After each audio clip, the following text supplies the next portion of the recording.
কুড়িগ্রামের একদল তরুণের স্বেচ্ছাসেবায় উপকৃত হচ্ছে সমাজের নানা স্তরের মানুষ। বৃক্ষরোপণ থেকে শুরু করে চতুর্থ শিল্প বিপ্লবের চ্যালেঞ্জ মোকাবেলার জন্য তারা কাজ করে যাচ্ছেন।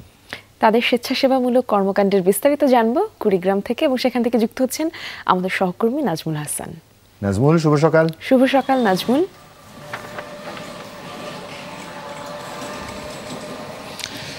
শুভ সকাল মিমি এবং জুবাইরকে। আসলে প্রকৃতিতে আজকে ব্যাপক কুয়াশায় ঢেকে গিয়েছে চারদিকে। এখন পর্যন্ত সূর্যের দেখা নাই, কুয়াশা একদম গুড়ি গুড়ি বৃষ্টির মতো পড়ছে, গা ইতিমধ্যে ভিজে যাচ্ছে। আর আপনারা যে কথা বলছেন, আসলে কুড়িগ্রাম দেশের প্রকৃত সমৃদ্ধ একটা জেলা। আমরা যদি বলি, এখানটা 16টা নদ নদী আছে, গাছপালা এবং কৃষি জমি। হ্যাঁ, অপরূপ একটা দৃশ্য যদি আমরা বলি, সেটা গ্রামীণ পর্যায়ে উপলব্ধি করা যায় কুড়িগ্রামে।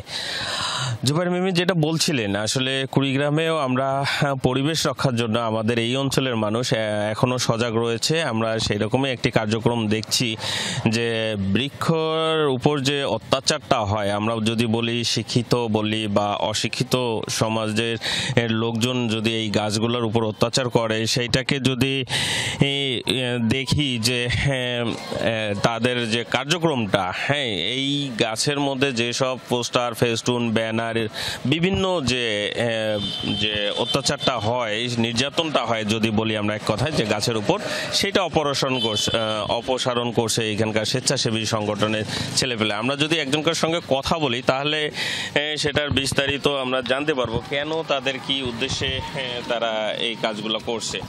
আচ্ছা, আপনি একটু যদি বলেন, আসলে এই যে গাছের উপর যে আপনাদের যে অপসারণ, যে গাছ পরিষ্কার বা যাতে পরিচ্ছন্ন করার যে কেন, এটা কি উদ্দেশ্যে? আপনাকে ধন্যবাদ এবং যমুনা টিভিকে ধন্যবাদ। আসলে আমরা এই গাছগুলো পরিষ্কার করে থাকি কারণ এটা হচ্ছে আমাদের পরিবেশ দূষণ করতেছে, এবং গাছের মধ্যে দেখা যায় যে 4 ইঞ্চি তারও বেশি মোটা মোটা ব্রেকগুলো লাগানো হয়।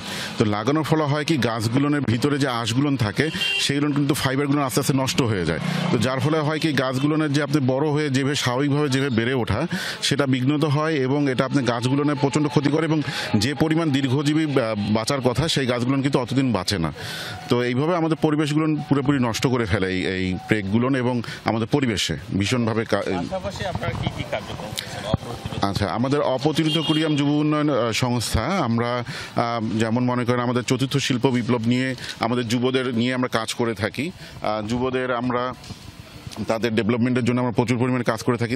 তার সাথে আছে আমাদের শিক্ষা এবং নারী ও শিশু সুরক্ষা নিয়ে আমরা কাজ করে থাকি, বাল্যবিবাহ প্রতিরোধ নিয়ে কাজ করে থাকি, এবং করোনার মতো বিভিন্ন দুর্যোগপূর্ণ অবস্থাগুলো নিয়ে আমরা সেগুলো